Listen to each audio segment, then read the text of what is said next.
Midsize third-row crossovers are the de facto family vehicle of 2020.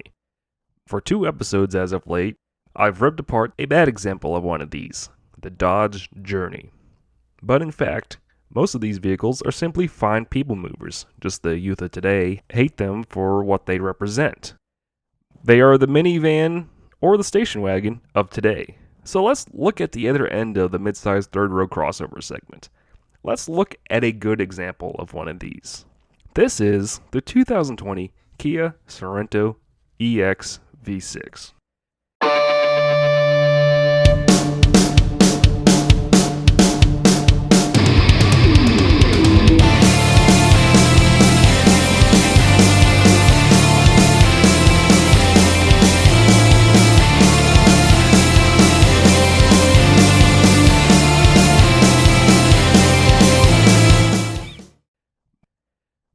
Wowee, look at me, reviewing a new car. Haven't you heard? Kia is good now. Yes, they are good. And it's still kind of amazing that people still don't give Kia or Hyundai the light of day in America. I had one ex-coworker tell me that Kias are purposely made to be disposable so they can sell you a new one every 2 years. This was in 2014 when the brand was in mid-renaissance. He told me as he climbed into his 20-year-old front-wheel drive American sedan that left fluids all over the shop parking lot. And that's the struggle that the Korean brands have simply struggled with since the early 1990s. They came to America as cheap transportation, and that's all people remember them for. Which sucks. During the late 1990s and 2000s, both brands quietly made their cars into decent commuters. Nothing outlandish, maybe a little inspired or copy pasta in the design department. There's a reason why their cars often look like the more established Japanese cars. They were purposely made to look familiar, so you go, oh, so it's like a Camry but cheaper. They use this to slowly build up their brand. Then, a design renaissance struck. Kia hired Pierre Schreier away from Audi. I really hope I said his name right. The man responsible for the Audi TT and the Mark IV Volkswagen Golf. Their goal? To make a bigger impact on the European market and the American market with him at the head. The result was a design direction that, for the first time, was uniquely Kia. According to Schreier himself, Kia had a neutral image that was indistinguishable on whether it was Korean or Japanese. He came up with the Tiger Nose grille, a design trait that's now the face of the brand. This new design direction went in perfect for the introduction of the second generation Sorento. The first generation was a traditional body-on-frame SUV that if you squinted, you could kind of mistake it for a Mercedes ML320. The second generation, introduced in 2007, moved to a car-based unibody construction and moved to a transverse-mounted engine layout. As a result, the second-gen Sorento was around 475 pounds lighter than the original. This was also the first Kia to debut the previously mentioned Tiger Nose and to be the first built in the United States at Kia's $1 billion West Point, Georgia plant. And with its mid-sized third-row SUV moving to that car-based construction, it also was a bit of a trendsetter for the mid-size market. The Toyota Highlander and Honda Pilot had already been out for a couple of years, but the Sorento was a sign of things to come for the midsize crossover market. It had beaten the American midsizes by a few years, and soon every automobile manufacturer was tripping over themselves to offer a midsize crossover with available third-row seating. As the minivan had dominated in the 1990s, and the traditional body-on-frame SUV had dominated in the early 2000s, third-row crossovers were now the family vehicle of choice. The Sorento, once the global financial crisis of 2008 had died down a little bit, would eventually become one of Kia's top sellers, breaking the 100,000 sales marks in 2010 and only dipping below that mark twice since. This is the third generation Sorento, dubbed UM internally.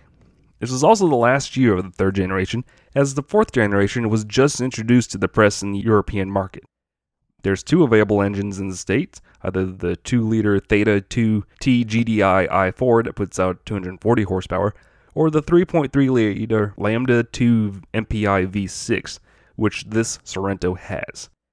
There's only two transmission choices, either a 6-speed or an 8-speed automatic. Once again, us Americans are not cool enough for a manual option. And you're given the choice of either front-wheel drive or all-wheel drive. Inside, the cheap econo cars of Kia's past are long forgotten. Yes, this is still a Kia, and one of their biggest selling points is offering their models at a slightly cheaper rate than the Japanese and American makes, but it's still quite nice inside. Unlike the Alfa Romeo Stelvia, the cheaper buttons and such are acceptable in something like this. Everything feels quite solid in here, though. Like, the knobs don't feel like they're going to break off in the near future. Looking at you, Ford Fusion. Kia's UVO infotainment system is relatively easy to use, and the third row seats have plenty of room for kids, and everything folds flat for loading gear. And I was not expecting the panoramic sunroof in a Kia like this. Like, it's a really nice option on this crossover, especially at the price point, starting at $35,000, $490,000 for front-wheel drive EX models. And you know what? This is really good for what it is. This is the completely opposite experience of the Dodge Journey that I just reviewed for the second time. The ergonomics are good. The third row seat is actually usable. The materials feel decent for the price point. Heck, I actually fit in the front seats comfortably. Something that was a big selling point for the owner. And something that the Dodge Journey somehow fails to do with its incredibly low max height setting for the steering column. The tech is nice and easy to figure out. It drives decently enough, and the V6 has more than enough power to get up and go. I was chirping tires pulling out of parking lots, and I wasn't even trying. Once again, completely opposite experience of a Dodge Journey. The Journey is a miserable, archaic experience that's a joke to the entire automotive community. It's a 13-year-old example of why Chrysler went bankrupt in the last decade. To better explain the night and day difference between these two midsize crossovers, the third generation Kia Sorento is the Superman to the Dodge Journey's Bizarro. They do similar things, but the Sorento is just so much better for the job. And despite this being a really good midsize third row crossover, as a whole, Kia has been kind of slow to react to the sedanocalypse. They've had a core group of crossovers that sold pretty well, but they've also stuck to their guns with their core group of sedans. They're finally coming out with the Niro subcompact and the larger Telluride, and both are selling quite well as expected. Then you couple that with Kia and its Hyundai sister brand, they've also had a couple of reliability hiccups throughout the 2010s. Notably being engine failures on a lot of the 2011 to 2014 models. Something they didn't want in the middle of their renaissance. On top of engine fires in models such as the Soul in the last couple of years, which recall was a result of a massive government investigation. Those things have all held the brand back in the eyes of the American buying public. As mentioned before, many older people that I know still write the brand off as being that cheap Korean car company. And this extends to the buyers of this 2020 Kia Sorento EX V6. A couple of very good friends of mine, they've been in the market for a midsize crossover for months now, before they finally settled on the Kia. In their own words, Kia was the last brand on their mind, but after some deliberation, after some poor test drives of other brands, they remembered that Kia, still exists.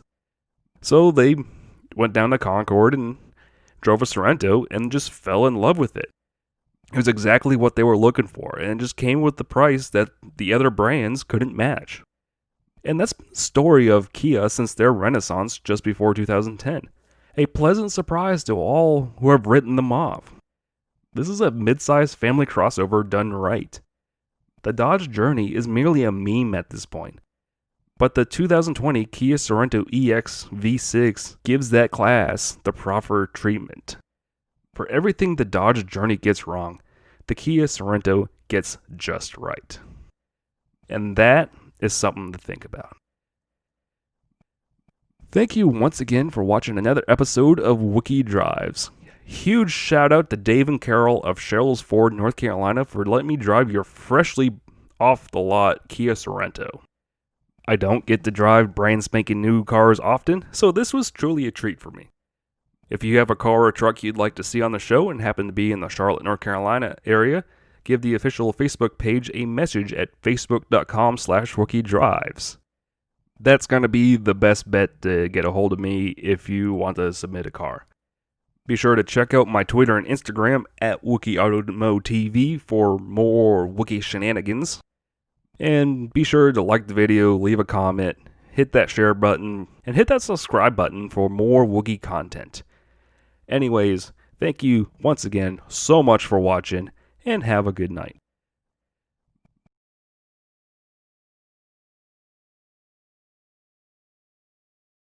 What if the new Kia Sorento was in a race against the other SUVs?